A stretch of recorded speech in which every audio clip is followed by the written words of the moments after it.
സാമുദായിക സൗഹാർദ്ദം നിലനിർത്തുന്നതിന് ശ്രമിച്ചുകൊണ്ടിരിക്കുന്ന ഒരു സംസ്ഥാനമാണ്. ആ സൗഹാർദ്ദം തകർക്കാൻ, അതിൻ്റെ ഭാഗമായിട്ട് നേട്ടമുണ്ടാക്കാൻ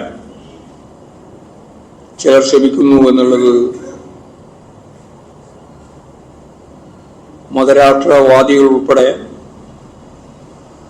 ഇത്തരത്തിൽ ഇടപെടുന്നു എന്നുള്ളത് പകൽ വെളിച്ചം പോലെ നമ്മൾ കാണുകയാണ്. മുനമ്പം പ്രശ്നത്തിൽ പ്രകോപനപരമായ നിലപാടുകൾ നാടിൻ്റെ സാമുദായിക അന്തരീക്ഷത്തെ തകർക്കുന്നതിന് ഇടയാക്കുമെന്ന് എല്ലാവർക്കും അറിയാം. കാര്യത്തിൽ പരസ്പരം ചർച്ച ചെയ്ത് പ്രശ്നങ്ങൾ പരിഹരിക്കുക എന്ന നിലപാടാണ് LDF സർക്കാർ സ്വീകരിച്ചിട്ടുള്ളത്. ഇക്കാര്യം പാർട്ടി മുമ്പ് തന്നെ വ്യക്തമാക്കിയിട്ടുള്ളതാണ്. ഈ അടിസ്ഥാനത്തിൽ ആ പ്രശ്നം പരിഹരിക്കപ്പെടും എന്ന് തന്നെയാണ് ഞാൻ പ്രതീക്ഷിക്കുന്നത്. മണിപ്പൂരിലെ വംശഹത്യ എന്ന നിലപാട് സംസ്ഥാന ഗവൺമെന്റും കേന്ദ്ര ഗവൺമെന്റും ചേർന്ന് ഇപ്പോഴും കലാപത്തിന്റെ അന്തരീക്ഷം നിലനിർത്തിക്കൊണ്ടിരിക്കുമ്പോൾ അത് പരിഹരിക്കുന്നതിന് വേണ്ടിയുള്ള ഒരു നിലപാടും കേന്ദ്ര ഗവൺമെന്റിന്റെ ഭാഗത്തുനിന്നില്ല. സംഘർഷങ്ങൾ നിലനിർത്തി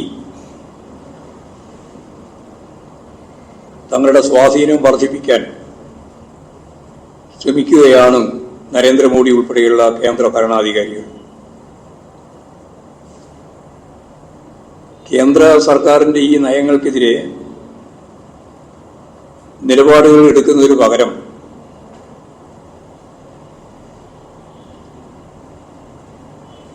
സ്വാഭാവികമായും സൗഹാർദ്ദം നിലനിർത്തി മുന്നോട്ടേക്ക് പോകുന്നതിനുള്ള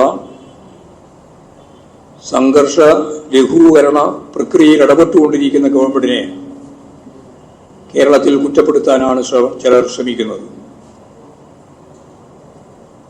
മതസൗഹാർദ്ദം നിലനിർത്താനുള്ള ശ്രമങ്ങളിലൂടെ തന്നെ മുനമ്പം പ്രശ്നം പരിഹരിക്കപ്പെടും എന്ന് തന്നെയാണ് പ്രതീക്ഷ.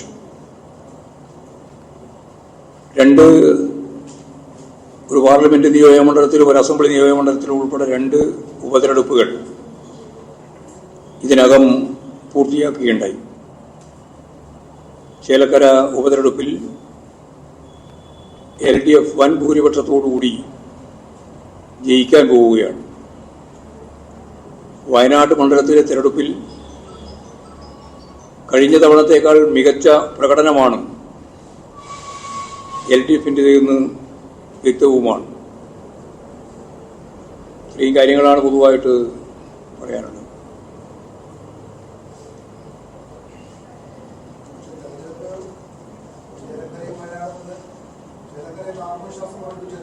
ആത്മവിശ്വാസമല്ല, ഉറപ്പാണ്. വെറും വിശ്വാസമൊന്നുമല്ല. ആ ബോംബൊന്നും ഒരു കാര്യമില്ല എന്നല്ലേ നമുക്ക് എല്ലാവർക്കും അറിയില്ല. പാർട്ടി എങ്ങനെയും ബാധിച്ചില്ല.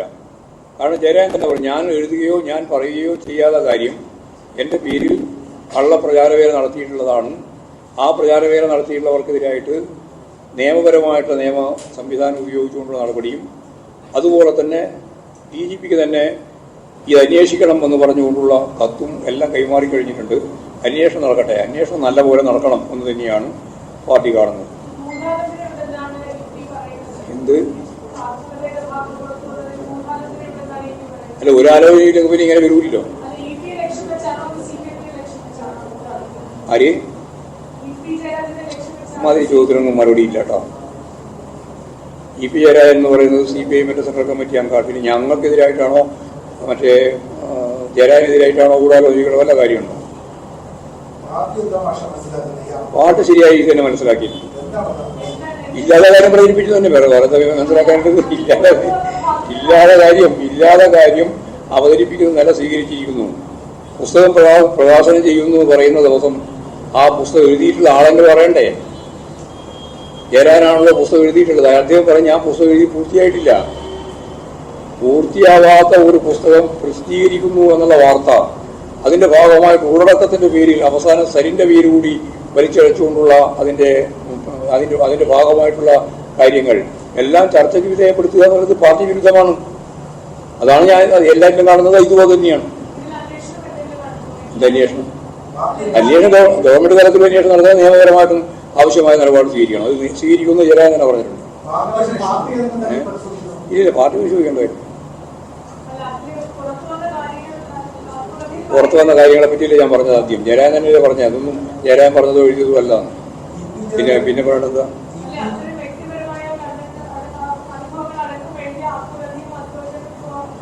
നിങ്ങളോട് മലയാളത്തിലല്ലേ ഞാൻ ഇത്രയും പറഞ്ഞുകൊണ്ടിരുന്നത്? ജയരാജൻ പറഞ്ഞത് ഇങ്ങനെയൊരു കാര്യം ഞാൻ എഴുതിയതല്ല, ഞാൻ എഴുതി എന്ന് പറഞ്ഞുകൊണ്ട് അവതരിപ്പിച്ചത് തെറ്റായ ഒരു അവതരണമാണ്, അതിനെതിരായി നിയമ നടപടി ഞാൻ സ്വീകരിക്കും. DGPക്ക് പെറ്റീഷൻ കൊടുത്തു കഴിഞ്ഞു, അവരന്വേഷണം ആരംഭിച്ചിരിക്കുന്നു. അന്വേഷിക്കട്ടെ, അന്വേഷിച്ച് ആവശ്യമായ നിലപാട് സ്വീകരിക്കാം. എന്തായാലും ഇത്ര എപ്രാളം പിടിക്കേണ്ട കാര്യമുള്ളത്?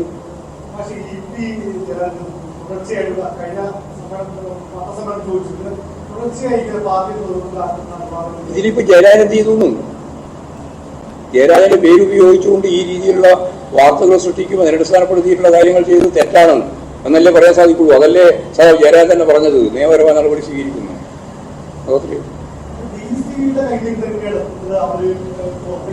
അന്വേഷിക്കട്ടെ, അന്വേഷിച്ച് വരുമ്പോൾ മനസ്സിലാവും എങ്ങനെയാണ് ചെയ്തത്. പാർട്ടി വിശ്വസിക്കുകയാണ്. പിന്നെന്താ? അത് ഉൾപ്പെടെ എല്ലാം അന്വേഷിക്കേണ്ടത്. അന്വേഷിച്ചിട്ട് കേട്ടോ ആരൊക്കെ എഴുതിയെന്നുള്ളതെല്ലാം വരട്ടെ.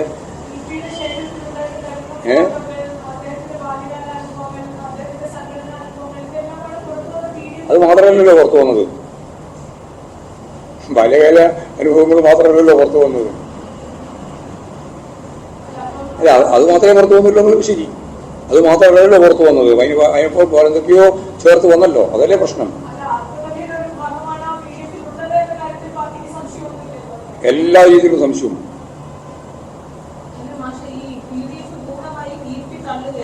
തള്ളുകയാണ്, പാർട്ടി തള്ളുകയാണ്, പാർട്ടി പൂർണ്ണമായി തള്ളുകയാണ്. ആരെ അല്ല, പ്രസാദനത്തെ ആരെങ്കിലും ഏൽപ്പിച്ചാലേ പ്രസാദനുണ്ടാകുക. ഞാനൊരു പുസ്തകം തയ്യാറാക്കുന്നതിന്റെ ഭാഗമായിട്ട് ആരെയും ഞാൻ ഏൽപ്പിച്ചിട്ടില്ല. ഏൽപ്പിക്കാതെ പ്രസാദനുണ്ടാവുമോ? അപ്പോ അതൊക്കെ വളരെ ഗൗരവത്തിൽ അന്വേഷിക്കേണ്ടിയാണ്. ഇല്ലാതെ ഉറപ്പല്ലേ? കരാറുണ്ട് കമ്പനി ഇങ്ങനെ പറയുമായിരുന്നു. ഞാൻ ചോദിച്ച ഓരോന്നിനും മഴ പറഞ്ഞു. അതിനൊരു കരാറുമില്ല, അവരുമായിട്ടൊരു കരാറുമില്ല, അങ്ങനെ ഒരു കരാർ ഉണ്ടാക്കിയിട്ടുമില്ല. പിന്നെ എങ്ങനെയാണ് അവർ പുസ്തകം പ്രസിദ്ധീകരിക്കുക? പുസ്തകം പ്രസിദ്ധീകരിക്കുന്നതുമായിട്ട് ബന്ധപ്പെട്ട് തീയതി നിശ്ചയിക്കുക.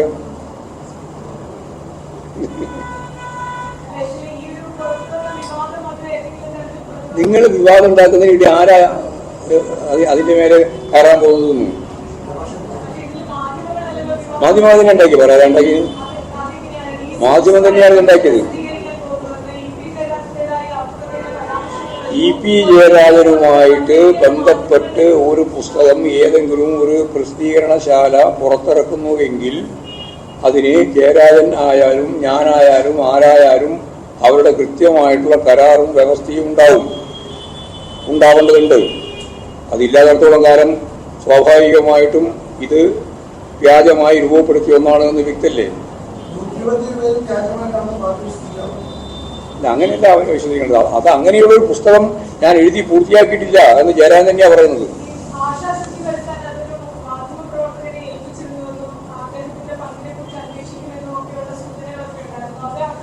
ഇല്ല, സൂചനകൾ ഇപ്പം നമ്മൾ ചർച്ച ചെയ്യണ്ട. അത് സംബന്ധിച്ചെല്ലാം ഉള്ള അന്വേഷണം നടത്തി പൂർത്തിയാക്കട്ടെ, അന്നേരം നോക്കാം. പാർട്ടി അന്വേഷിക്കും.